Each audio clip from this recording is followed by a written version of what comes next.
Olivia goes, you're going back to the Super Bowl, I'm going right? back to the Super Bowl. Good. Okay. Mr. Edelman and all that. Yes, my morning must-read comes from Kavitha Davidson, writing in Bloomberg View. She's writing, quote, in both cases, it's hard not to suspect that the brief amount of time taken to evaluate the player means the outcome was predetermined. She is talking here about Julian Edelman being injured, or appearing to be injured. He's the New England Patriots receiver in the Super Bowl game. It looked like he may have had a serious blow to the head, but he continued to play. The other incident she's talking about is when Russell Wilson a few weeks ago took a block from the who was it?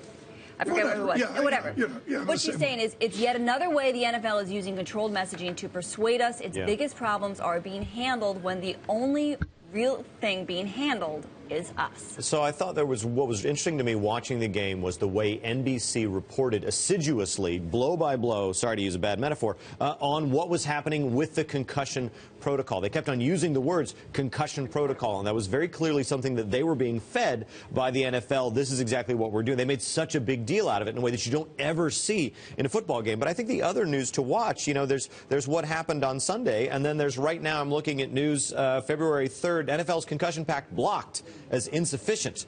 So this, you know, the U.S. District Judge Anita Brody in Philadelphia said that she's not going to approve that $375 million settlement. She still wants to sort of look at better payouts, better terms for some of the players. So this is not behind the NFL. Okay, tell us a little more about what Kavitha said.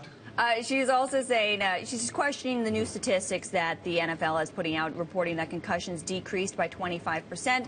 It could be anecdotal. It doesn't really look like a scientific survey, and it's just the latest headache for again. Because I can state unequivocally, hockey's changing. They have said if you hit a guy in the head, you're going to sit out X number of games. Somebody on the Bruins just got a $40,000 per game penalty. What about the enforcer culture? Is that changing? It's a little bit changing, but to football, I agree with you. It was a somewhat of a fiction ballet that we saw on Sunday. I mean, think about how many professional footballers come out and say they won't let their own children play football. Yeah. That should tell you something very important. It's a huge. I mean, would you let your kids play?